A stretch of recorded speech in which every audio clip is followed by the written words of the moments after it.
Town to town, from London to Taiwan, I've been all around the globe trying to protect your soul. So, we got a mower in here. We got some work to do. We really do. The Walker MT needs a little rehab, so we're gonna get to that, and I think we finally have a chance. I got it in here and we're gonna knock it out. So let me show you what we got to get into here. So I have one more issue I need to address with this mower. I need to address it with both mowers, to be honest with you. I had on the Walker B, I ordered it with the leather comfort seat. This one I had the original, just plain Jane, horribly uncomfortable, shit design Walker classic seat, which I think even, you know, well, we're not even going to talk about the cost of the Walkers, but even just for a commercial mower in general, nobody in their right mind should ever put a seat like that on a mower. There's nobody in this world that seat would possibly be comfortable for. So I upgraded that to the like canvas Carhartt style comfort seat the Walker has. The leather one was definitely the best out of the two. And then I had this great idea that I was going to upgrade them both to the Grammar seat. The suspension on the Grammar seat is awesome. The padding on it is ridiculously horrible, like just horrendous. It's the reason I don't spend that much time on these Walkers anymore. I use this one a lot in the fall. Billy runs the other one a lot during the spring or in the summer. But this year we've gotten away from running our Walkers as much. We're usually on the Grandstand in the V-Ride 2, which by next year I'm probably going to own another V-Ride 2. But Walkers are just slowly becoming a thing of the past for me, and the reason why is because they hurt. They hurt my back. They just destroy my back, even with these suspension seats. Billy's back is just getting wrecked already at 15 years old. He can't handle it. They're just shit. They're just a shit, horrible design, and these seats are like $1,200, $1,100, $1,200. You can buy the insanely comfortable suspension seat that comes on the Skag for like $500, and that thing's like sitting in a freaking Lazy Boy recliner. So why we're paying $1,200 for these horrible freaking seats is beyond me. But anyway, I have one last shot at this, one idea, and I shouldn't even have to do this. Ridiculous, I even have to fix this myself, but I have one last shot and something I'm going to try to do before I give up on these Walkers. Because I love my Walkers, you guys know that. The MT I'll probably keep forever until it dies, just for leaf season. But the B, if this doesn't fix the issue, that B will be gone this year, and I will not be buying another Walker at all, ever again. So here's my idea. I'm going to try to take this seat off this machine. I'm going to try to unbolt this. See, it's hard right there at the bottom. That right there, that's all the padding there is to this. And the padding is stiff. Like, it is hard, stiff. So what I'm going to attempt to do, because this seems kind of loose on here anyway, I'm going to try to take this part off of this seat. And then I am going to, I've already gone to Joann Fabrics, the fabric store, and I have found these thick, really nice thick chunks of memory foam. And it's not that expensive. So my plan is, I found those with the black leather cover, and unless I can somehow get this off and still use this, which I probably won't be able to, I'm going to get the black leather material, and I'm going to put the memory foam in there, and then I'm going to cover it with that black leather the same way I covered the pad on the Toro Grandstand and made the new pad for that machine. It's not that hard. Recovering seats and stuff is not that difficult. It just takes time and patience. So that's going to be my plan. Like I said, this feels pretty loose on here. I'm going to try to figure out how just this piece comes off and change it out. I looked on Grammer's site. Now, 2019 GIE, I talked to the guys at Grammer and they said, man, you can swap these out for like $50 a piece, just the bottom piece. I said, for $100 I can fix both my seats? He goes, yeah, absolutely, to the thicker ones. And they had them there at the booth for Grammer. And I got home and looked, they're actually $150 a piece for each mower, for each seat. And there's no way in hell I was doing that. The guy totally bullshitted me and lied to me. So I'm going to attempt to do it myself. If it fixes it, great. If it doesn't, I will probably put the leather comfort seat back on here, and I will sell this Grammer seat, and this will be the only machine I keep, and the Walker B will be gone. You know what's really annoying is when you completely disassemble something just to find out you didn't have to. Such is the case with this freaking seat. Ready? Watch this. So I took this off, these little clips all the way around. I took the armrests off because when I had the seat down, I couldn't get the bottom piece out. Turns out all you have to do is, see this little thing right here? It pulls out. And when the seat's on there, when the seat's down in there, all you do is you pull out on that and the seat slides forward and comes right off. See how paper thin this thing is? That's it. There's nothing to it. With a little piece of foam in there, which I got my finger down there and I measured the side of it, the foam is 1.5 inches thick. That's it. That's all that's in there, and it's this cheap foam. I'm going to put in some probably 3 to 4 inch thick memory foam. I'm going to cut this crap off. I'm going to put new fabric over it. I'm going to try to get this off to where there's not enough on here. So there's not enough on here that I'm going to get the thick cushion in there that I want in there and still be able to wrap it over and be able to staple it like they have it stapled all the way around. So yeah, that's not gonna frickin' work. So what I'm gonna have to do is I'm gonna try to get it off the best I can just so I can use it as a template, and then I will trace it out on the foam and the new piece of fabric, but make it longer so I have plenty to stretch it. Now I'll give you guys a little clue. This helps big time. When you're recovering any seat, any type of padding, anything like that, you want one of these. Doesn't have to be this brand, but this is an air stapler. This makes your life 100 times easier. I have this nice Milwaukee here. This one works great for regular stuff, but when you're recovering seats, you want an air stapler. It's the only way to go. Because when you're grabbing onto that material and you're pulling it tight and stretching it tight, you got one hand to pull it tight and you got to quick hit it with that staple with the other hand to get it to pull tight. So the only good news about this is now I can walk out to the other trailer and pop that other seat off that Walker B and the bottom part and not have a problem at all. I thought I was gonna have to come in here, completely disassemble the seat like I did with this one. Turns out I didn't even have to do that. So yeah, that'll be the next step.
See this?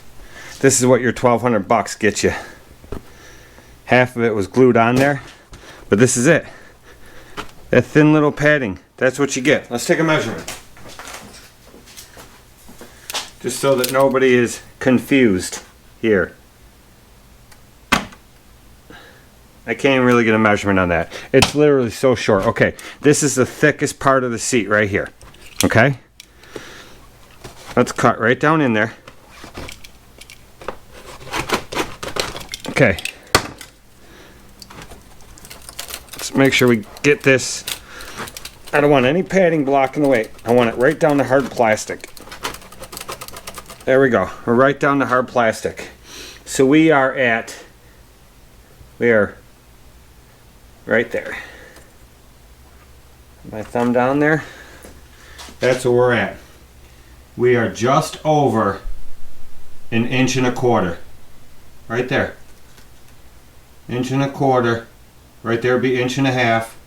1.75 inches. 2 inch. We were all the way down here. We were 1/16 over 1.25 inches. The thickest part of the seat is 1/16 over 1.25 inches. That's what your frickin' $1,200 gets you. Bullshit. Okay, so here we go. This is 3-inch thick. Like I told you, the padding in that seat was 1/16 over 1.25 inches, and it was this foam type material. It's kind of thick, not anything great. This is 3-inch thick, high density chair foam. This is really thick, nice padded stuff. And I got a roll. I had them cut it way more than I need. This is like a leather material, and it will go right over top of these seats.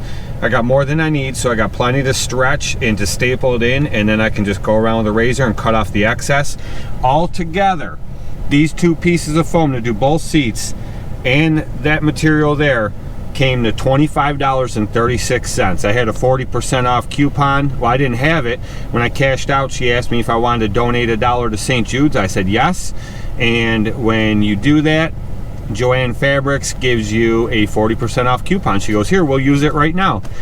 So I got all this for $25.36. Now we got to go back and take care of these seats. Okay, so I got as much of this foam off as I can. There's some little pieces here. That's not going to make a difference. I took it off in chunks. It's glued on there, so it's kind of a pain. I have my outline drawn on here. What I did is just laid this on here and traced it out with a Sharpie. I'm going to cut that out. There's going to be a little bit more trimming I'm going to have to do, I'm sure, but that's going to give me my general outline of what I need to put that piece on here. It has to have the cutout there for the handle, for pumping the seat up and down for the suspension, and I may have to trim it at an angle. I may have to trim it at an angle in the back over here for where it slides up under the back part, the upright part of the seat. So I'm gonna get this cut out, and we'll get on to the next step. Okay, I have it trimmed out. Looks pretty good. I got the cutouts where I need them to be.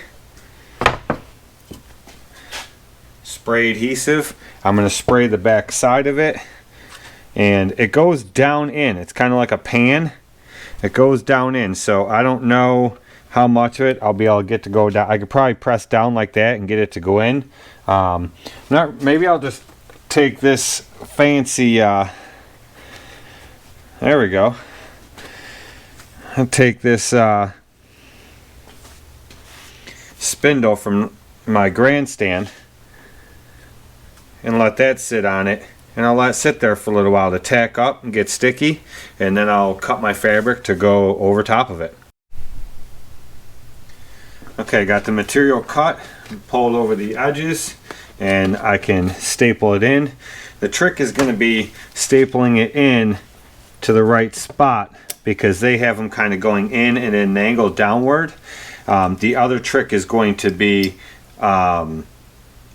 any that I have reupholstered before, seats, pads for standers, so on and so forth. I've always done them all. They've always had a wood backing. This is a hard plastic, so we're going to see how well this is going to work. I'm not really sure. Going to be a trial and error kind of thing. So what I'm going to do is I'm going to go across the front part here of the seat, and then I'm going to turn around, I'm going to pull it tight and go across the back part of the seat.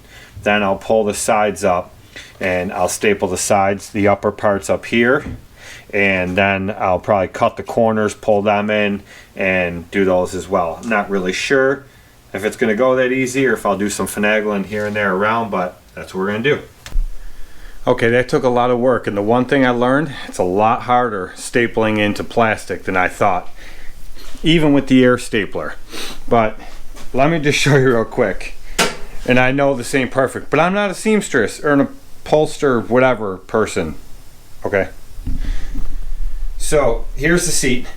I'm going to take it back off. I got to stretch it tighter. It is definitely a lot more padded, a lot more comfortable. I got some wrinkles in here. It's still a little loose there. I wanted to fit it first and make sure it's going to fit. It's on there tight. It ain't going anywhere. I got it in the brackets all the way around, and it's good to go. But I sat on it. It is definitely way more comfortable than that piece of crap. I don't care that the lines aren't in it, and you can tell clearly it doesn't go with that seat. I really don't care about that.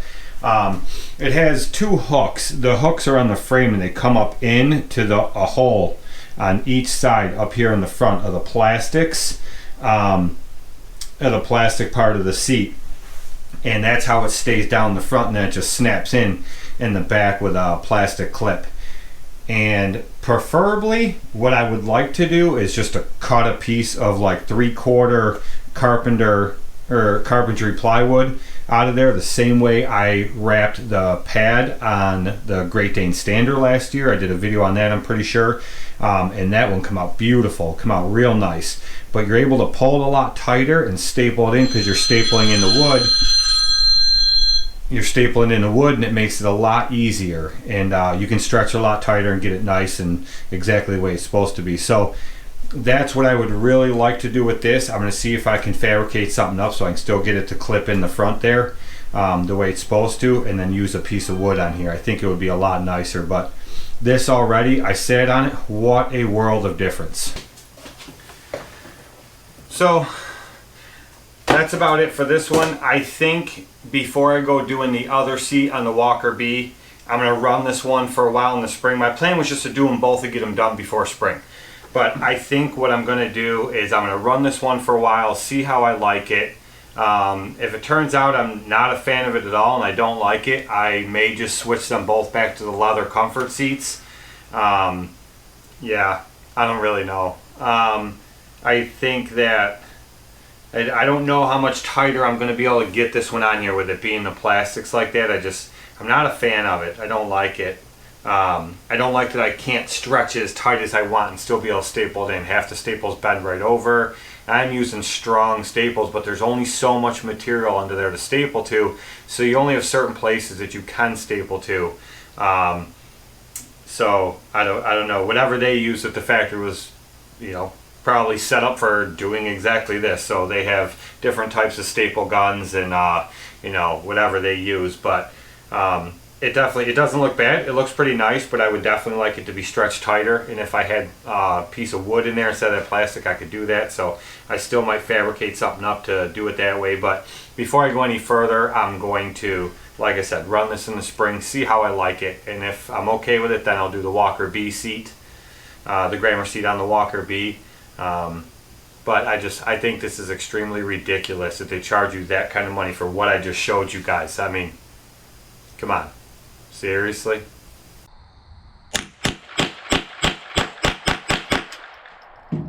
Make sure you hit the subscribe button, leave a thumbs up, and comment if you want to. You don't have to, but if you want to, you can. We'll see you in the next one.